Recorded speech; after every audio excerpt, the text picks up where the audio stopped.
that it would be simple.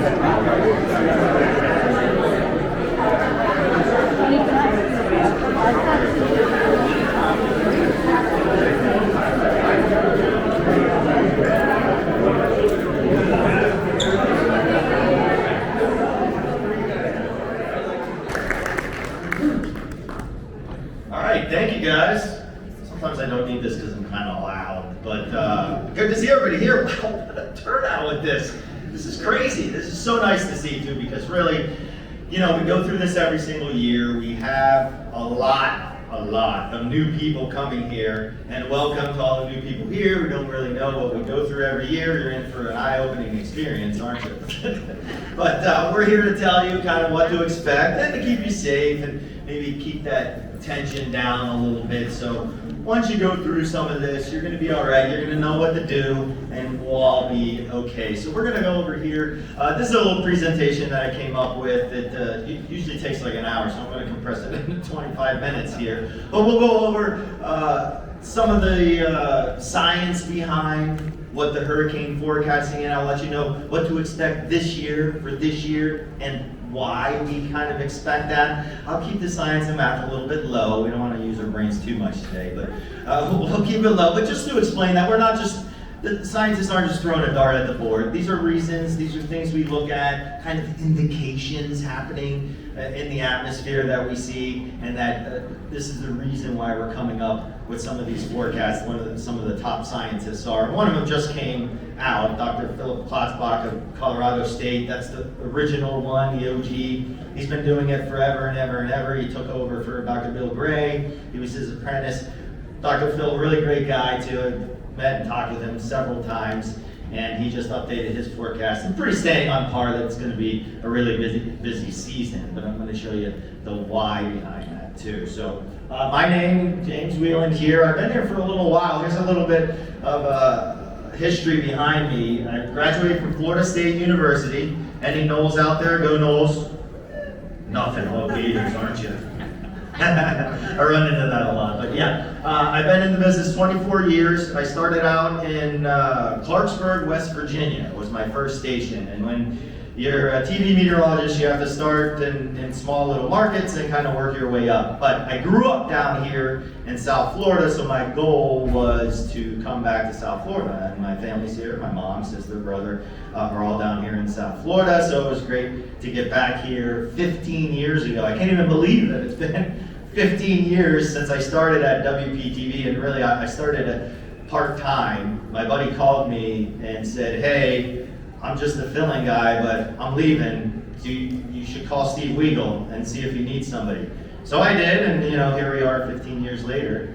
I do the morning show, but now I just got moved over to the night show. So I'm going to be on the 6:30, 7, 10, and 11 p.m. So if you watch me in the morning on Fox 29 and WPTV, you're going to watch me, have to switch at night to watch me in the PM for just about the same amount of hours, but at night instead of in the morning. And really what got me interested in weather is surfing. I grew up down here, and my buddy took me surfing once in Boca, and just like that, it's just something that stays with you. You know, it's something, I love it. This is on Palm Beach on the north end, and I mean, I love it. And what makes waves, well, the weather makes waves, and that's what I found out. And I started saying, you know what, I was in high school, and I'm like, maybe I can make a career studying the weather so I know when there's waves again enough. All right, so that's what I did there. Here's our team. We've grown to 6 meteorologists. When I first started, I was the extra guy, and really I was only half because I was part-time. So we only had 3.5 people.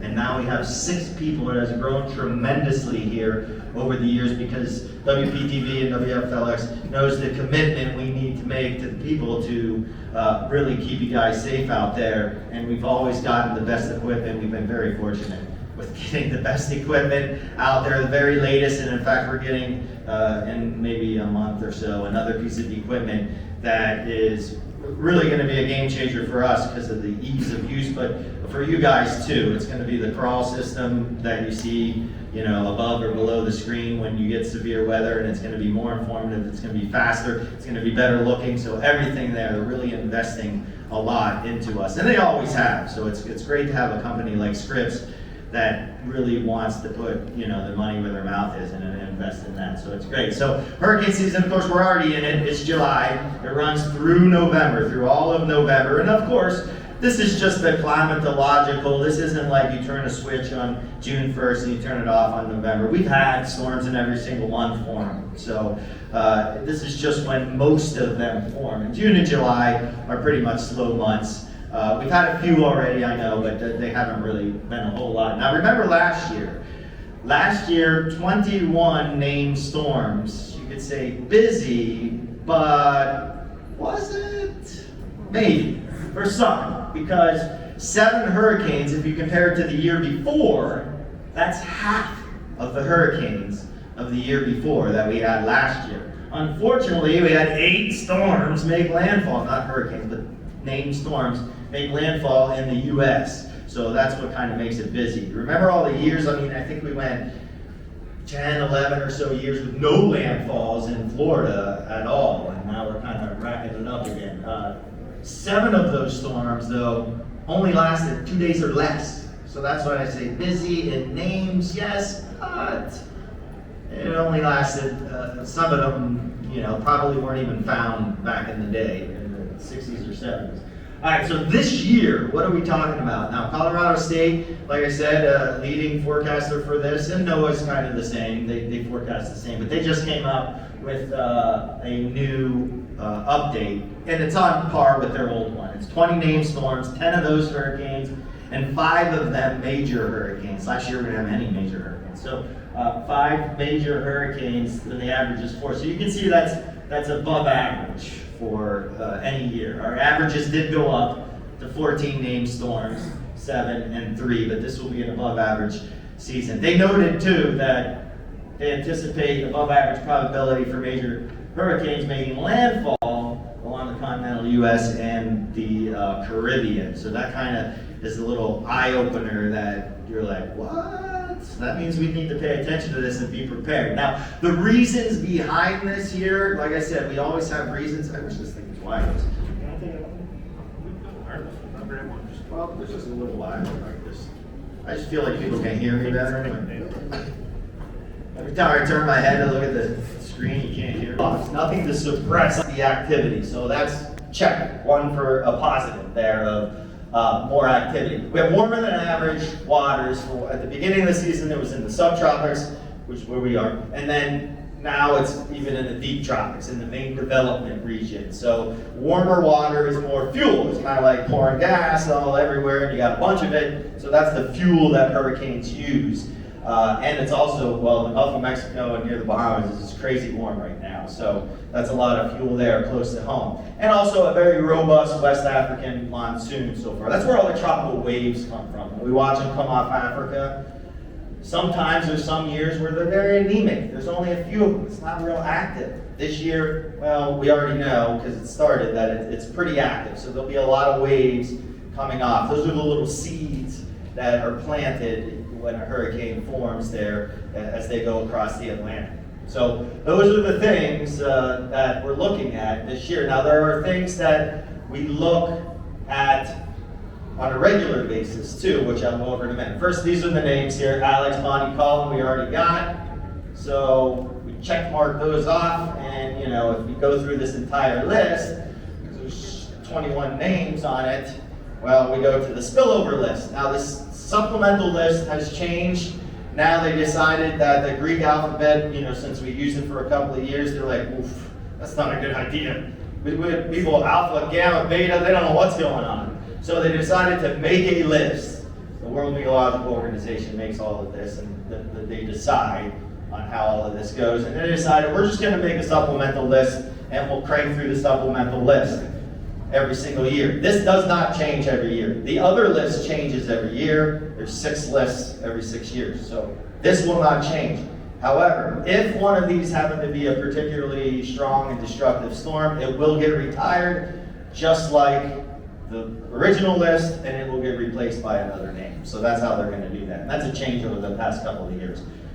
So here's the the Atlantic water temperatures, the anomalies here. So this just means if it's hotter than normal or cooler than normal. And you can see all through this is the main development region, and it's all warm, and it's into the Gulf of Mexico too. So again, that's one of the reasons. Now, El Nino is warmer than normal waters, and La Nina is cooler than normal waters in the Pacific. So it's kind of easy to see what we're in right now. This signature, whoop, whoop, way cooler than normal. So we are still solid in a La Nina, which has been going on for a little bit now. So we're solid with that. Now, warmer waters in El Nino, that would be warmer waters off of South and Central America there. That would mean, well, a lot of shear. Really, it doesn't do much for the summer months. In the winter, though, it makes it cooler and wetter. We get more cold fronts, but maybe not stronger cold fronts, and it's just a rainier winter months. Minimal impact on the summer, except for the fact that the tropical aspect of it, it decreases activity. So El Nino would decrease activity by shear. Just the upper level shear just rips everything apart. And if a storm is trying to grow from the bottom, right? It's trying to grow. You have rising air. It's trying to grow. It's trying to spin. If you have something, just like you, if you're standing up here, somebody's trying to push you over. Every time you try to stand up, somebody's pushing you over, pushing you over. That's what that shear is doing. That shear is pushing the storm over, and it's not allowing it to really get going. So that's why El Ninos are really killers for hurricane seasons. Doesn't mean none form, it just means less. And this is a graph of what the predictions are. I'll just fly through this. This means, so the blue line is La Nina, and because it's higher than the rest of them, probably not going anywhere for a little bit. And if anything, this is neutral. So it's not going to be an El Nino. It's not going to be neutral. So another big thing here is the AMO, the Atlantic Multi-Decadal Oscillation. I know that sounds very scientific. But what it basically is we have big swings in hurricane activity, and they last several years. Multi-decadal, that means decades. So this is a decade-long thing, and we're in one of the positive parts of that. It started in 1995, is when we started the swing of higher amounts of hurricanes, and you can see it here. So remember, 95, Andrew was about 93, so we were kind of on the upward swing, but remember what a slow year Andrew was. We've kind of been on the upward swing. Been pretty down in the 70s, not a whole lot, but remember all the historic ones, 50s, 40s, that was the higher part. 1900s, all of those storms that hit, that was the lower one there, 1901 to 1930. Just a couple of big storms. 1800s, you always hear about the storms, way back. That was the higher thing. So that's one of the things. If we look in, we're in the more active time of that. That's why, one of the reasons why we're seeing more hurricanes every single year. All right, another thing that we look for is that Saharan dust. Remember we saw it at the beginning of the season? It's usually more prevalent in, say, June and July. But it can get all the way over here, all the way through the season. And if not all the way over here, it gets into the deep tropics too. And it's just like dry dust. It's like, it'll soak up the moisture like a sponge. So when those tropical waves come out, and they're trying to gather energy, they're trying to soak up some of that ocean fuel, and then you have a sponge every time kind of sucking all the moisture out of it, it inhibits activity. So we track these, and you can track them as they come off the coast. Those big monsoon waves, they got wind with them, they kick up all that dust. They kick up all that Saharan dust way up into the atmosphere, and it ends up making it all the way across. This is a satellite picture. The new GOES is super detailed, but you can see it coming off the coast of Africa, and the trains transport it all the way across. You can see here in the Caribbean, this is what it looks like in the sky. You remember we had this. I'm not a fan of this. I don't like looking up and seeing white sky, but it's when it's just white and that haze off in the distance. I think this is like Puerto Rico or something when it came over the islands there. So this is a clear day, and then this is when there's a bunch of haze. And again, we had that, I think it was mid-June, maybe early June, we had that. So go on the formation. We're in July now, so we're starting to look a little bit farther. June, mainly close to home. That's about it. Now we're looking a little bit farther out towards the islands. Of course, August, September, pretty much anywhere's open game for these things to form and move. October, we start squeezing it down a little bit. We cut off this region because wind's just not favorable anymore in August. We're starting to transition into fall. And then November, it's just something coming out of the Caribbean from time to time.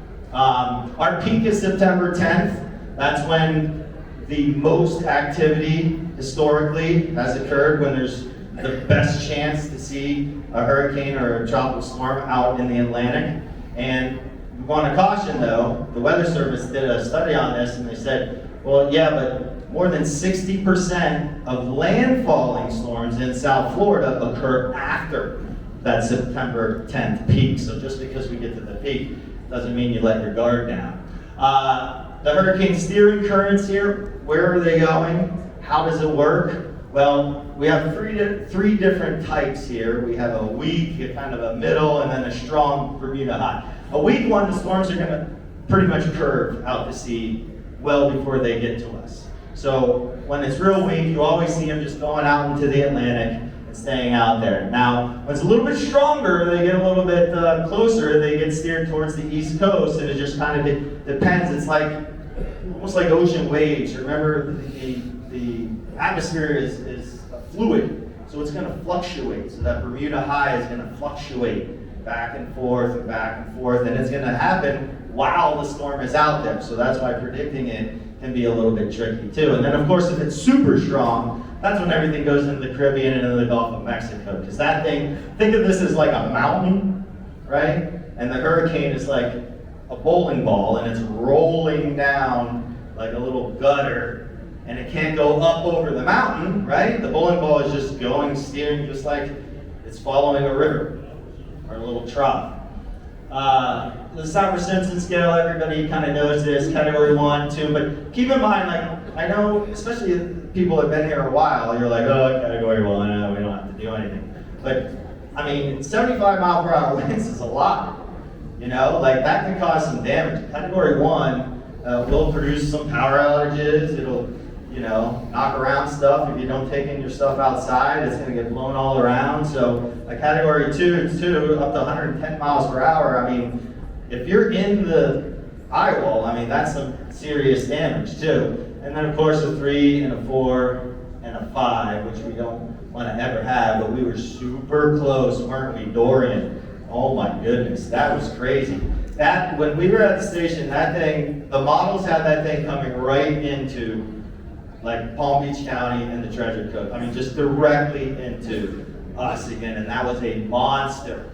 And then I remember we were all like, I can't even believe this is gonna happen. The next day, just like that, the models changed, they got the new information. The hurricane hunters, that's what the hurricane hunters are out there to put the data in the models, all the data. So it's what's happening right now. They're getting all that data, they load it into the models, it spits out a solution, and then we can see how it's trending towards with the real data, the more detailed data out there and how it goes. And then we got lucky with that one, but unfortunately, Grand Bahama did not, and they had to go through that for hours because it stalled there. Some notable storms, of course, Hurricane Irma there was Dorian, 185 mile per hour wind just stalled right over Abaco and Grand Bahama, and you can see just the destruction that it caused there. And sure, you can say, you know, our stuff is maybe built a little bit, you know, better than wooden houses, but with winds like that, I mean, there's still going to be like massive destruction and storm surge. Hurricane Harvey, remember that one? That was the rainmaker, right? That's a new kind of benchmark for rain, 60 plus inches of rain.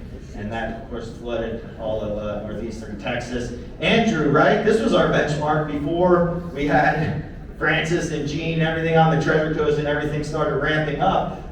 Andrew was the benchmark there, and it hit south of Miami, 165 mile per hour winds, Cat 5. It was a very tiny storm, relatively. It was very compact and small, but it was a monster moving on in to South Florida. And you can see back then, there weren't as nice as building codes as what we have now. We built up South Florida a lot now with better, stronger hurricane codes. And So not quite tested yet for something like that. We hope never to.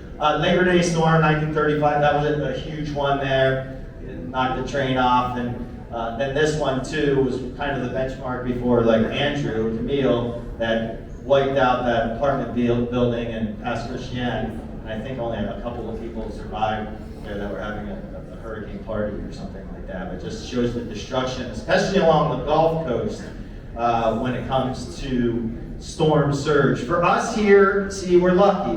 The Atlantic, it gets really deep fast. Even on the Treasure Coast, a little bit less on the Treasure Coast, but it gets deep fast, so you can't pile up that water like in the Gulf, where it's just shallow for so long, the shelf, and then it drops on off, so the hurricane can pick up all that water, push all that water up. And where's the water going to go? It's too shallow to go down, so it goes inland. And that's what causes a lot of the destruction. But you don't need a big hurricane to cause damage. Just Tropical Storm Faye in Wellington, and rain. Tropical Storm Isaac, remember that one? We got like 22 inches of rain in parts of the area there. And a couple tornadoes, you know, of course, hurricanes spawn tornadoes in the outer bands. So if we don't have a direct impact, that doesn't mean we see no impact, because always the outer bands have some kind of tornado risk. So the worst part of the storm, when you hear us talk about this, the right part of the storm, what does that really mean? This bright quadrant, it's to the storm direction. So let me turn it to show you, this is the way storms move, right? So they're always moving, for the most part, from the east to the west. So it would be the north side of that storm. So if you're in that area there, that's what's going to have the most damage and the most destructive part of the hurricane. Be the right side of the storm, because the storm is rotating counterclockwise, and you just get more push right there. So that's not a spot you want to be in. A watch and a warning. So a watch, right, in general, right, not just hurricane, but whenever you hear a watch, tornado watch, whatever it is, watch just means the conditions are there. It's possible to happen. It might not, but it's possible. So think of it as maybe like a broader, especially for hurricanes, a broader warning area. Then when you get to a hurricane warning, now we're narrowing it down. So that's 48 hours, 36 hours for a warning. We're narrowing down the time, but we're also narrowing down the area, because we don't want to put people in a hurricane warning if they're not going to see hurricane winds and worry you needlessly. So we've been able to narrow that down over the years now with better technology, better forecasting, better modeling, so we can narrow this down to a whole lot more. So when you hear the warning, that means, I mean, you got to do everything. In fact, you probably should be complete by then, but if you can get your house together and put the shutters up and do all that, a hurricane warning, if you haven't done that, you need to do it for sure. Probably a watch if you need more time. If you need more time, then do it when a watch comes out. You know, and I just want to mention this too, because we get this from everywhere. Like all of the hurricanes, tornadoes, all of that, they're local, right? So you want to listen to the local people, your local emergency management, the local weather people, the local National Weather Service office. I know we have many times I was watching CNN and they said it was total destruction for everybody, you're all going to die. Well, that's what the national news does. We are separate from the national news. We are not CNN, we are not Fox News, we are not MSNBC. Even if we share a similar moniker, we're not. We're local, we're with you. I'm here with you guys right now. I live here, we all live here. And we all are part of this community. They're somewhere else and they're just doing whatever that we have to unravel later. But we just had this over the years, right? So we have to put this in there. You always got to have a family plan. Discuss this, right? Do it ahead of time. That way you don't have to think about it, and more time, more worry. Really, that's what you're doing, is the worry, right? You want to say, okay, we have a hurricane watch. I know exactly what I'm doing. Sure, I'm a little worried. You should be, but like, at least I'm not worried about what to do. What do I do now? What do I do this? Go over this already. Have your plan, because it's all personal to us, right? You or you or you, we're all going to have different plans because we all have different needs. So you want to look at what you need to do and make that plan and pin it down. And don't think that's not going to change. You're always going to learn something from the last hurricane. We're always going to learn, okay, I should have did this, I should have did that. So then write that down after a hurricane and say, this is what I need to do. I need to add this to my plan. Water, you need a bunch of it, of course, 3 to 7 days. Food, you need food and a way to cook it, like a grill or something, so keep that in mind, or just, and be sure to have like a non-electrical can opener if you do canned food, obviously. Pillows, clothing, and hygiene items, cell phones, right? The good thing with cell phones, it's good to have, I have a little solar charger, but you have your car too, so there's that. But eventually, if this keeps going on and on, you're gonna run out of gas and then you won't be able to do that. And then, if you do have generators and stuff, just keep in mind the generator safety. You can't put it in the garage, even with the garage door up. It's not what you're supposed to do. In fact, it's not even supposed to be over an overhang, which I know makes things really, really difficult, but that's what the safety is for that. Carbon monoxide is no joke, so it can get in your house through anywhere. So a little soffits underneath your roof, if you have it underneath, it can go right in there. So you got to stay safe with the generators too. Maybe buy a lock if you're worried about somebody running away with it, and lock it to a tree or something like that. I always thought put an umbrella over it if you're worried about like it raining, like a long, like your pool umbrella is really long, and then you can put it in the ground next to it or something like that. There's our weather pilot flag. It's outside. Hey, check it out. It's really cool. As we do the weather from this as a TV in the back, and thanks to James Griffel over there, our promotions guy, bringing it today. Look at the old school weather radio. This is one. I have this one actually as a crank. So you need batteries, but you don't need batteries. You can crank it. Anybody still have this one? We were giving these away at one point. They're awesome though. Like you can sit and crank it. So of course nowadays this is new school. That was old school. New school. Download our apps. We have everything on here from the radar to news, everything. The best thing, especially nowadays, streaming. We have everything streaming on here. There's so many channels that we can stream on our app and on our phone. If we're ever doing 24/7 and we're going all the way through, it's gonna be on here.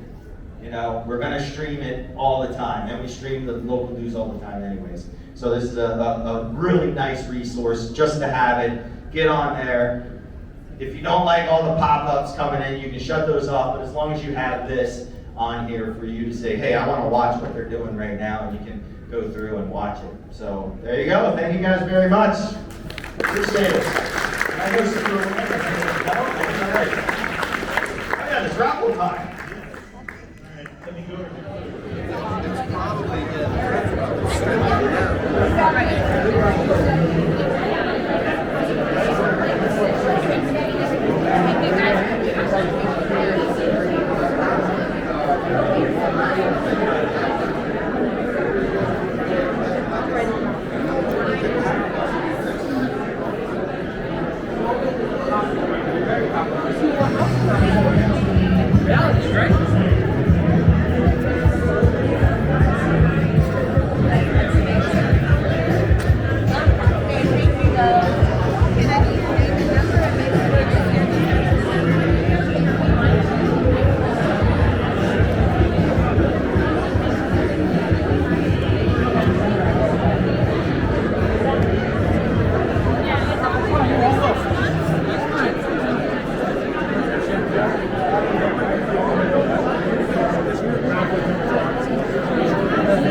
I was going to make sure you won, but